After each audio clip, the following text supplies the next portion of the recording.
Well, for more, we can speak to journalist and historian Andrew Yarrow. He is also a speechwriter in the Clinton administration. He joins us on the line from Washington. Hello to you, Hello. Andrew. Were you out on the streets yesterday as well? Yes, I was.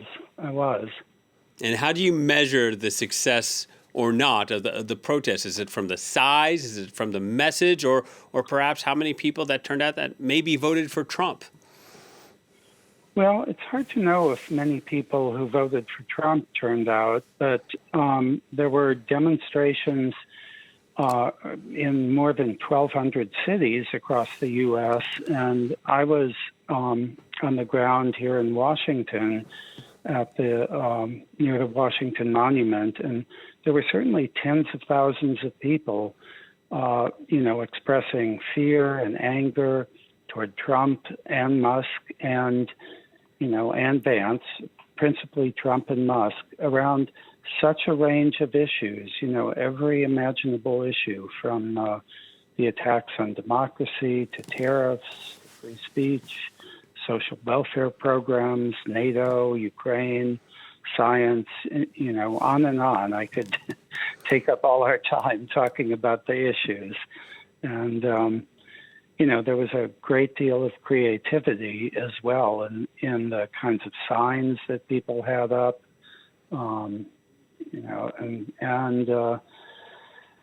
clearly a lot of anger. And as I say, anger and fear. Yeah, one of my favorite signs that I saw in regards to the tariff policy is someone holding a sign that said, "I'm terrified." Andrew, you mentioned this no shortage of causes. We often see some protest movements fizzle out because they are so wide-ranging. Is that an issue here? Well, I think there is, a lot of anger around all of these issues. I mean, certainly there were, some people who had signs about the attacks on public broadcasting or on USAID or about Palestine and Gaza. But, I think most people felt, the concern that, the Trump, Musk, Vance administration is really, really attacking so many fundamental institutions of American life. So I think there is not that kind of danger of it sort of falling into, some people just being concerned about broadcasting, or some people being concerned about tariffs or about, the attacks on the arts or what's happening to the stock market. I guess my, one big caveat here is, I was at the Women's March on January 21, 2017, and the turnout certainly was much greater. I've lived in Washington a good part of my life, of Washington and New York, and, I go back to the days of demonstrations, anti-nuclear demonstrations in the 1980s. Even I remember my parents took me to the counter-inaugural for Richard Nixon in January 1973, and the crowds were much, much larger at that time. And, I don't know if we will see larger crowds.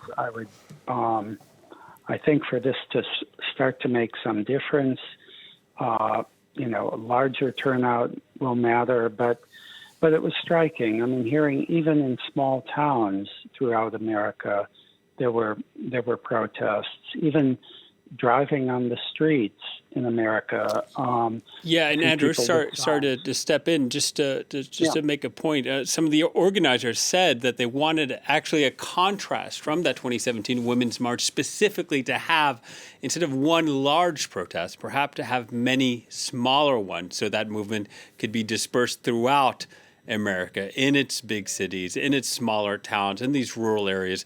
The idea that maybe this discontentment, this anger, would spread and grow through all walks of life. Well, I think that's very true. I mean, the fact that there were protests in red states, in red cities, in rural areas, from places like Idaho, Montana, Missouri, Idaho, one of the reddest states in America. I'd heard that there were demonstrations. That may start to affect, public views, the views of people who may have voted for Trump. It's hard. It's hard to know. It's hard to know. I mean, I saw some signs, talking about. There was one very funny sign, a picture of a spine, and saying, spines for congressional Republicans. Will the congressional Republicans get a spine and start challenging Trump on some things? And we have seen in the last few days some concern, at least about tariffs, among a few congressional Republicans. So maybe these demonstrations in Republican areas may start to push some Republican members to oppose some issues with that the Trump-Musk-Vance team have put forth. Yeah, and finally, just contrasting this with the rallies we saw in Trump's first term, so many of those protests were, of course, about abortion rights, about gun violence, about racial justice. Mm-hmm. The rallies this Saturday, more about everyday life, pocketbook issues, but also the foreign policy, as you mentioned. This seems to be a much more fundamental shift in the way they're protesting against Trump and his administration. Yes, I think that's right. The talks about the attacks on democracy, the two F words were used a lot, fascism being one of them. And, the sense that there's, as you say, a broad-based attack on, America as it has been. For your French viewers, there was even a sign up, we don't want Germany 1939, we want France 1789. And, so I think there's a very strong kind of opposition around, issues that are affecting people every day. And of course, here in Washington, where so many people, federal workers and federal contractors, have either been laid off or their jobs are in jeopardy or in limbo at this point, as courts have reinstated some, but the Trump administration is still trying to get rid of so many federal workers. You see that fear here on the ground, and that's certainly a very everyday fear.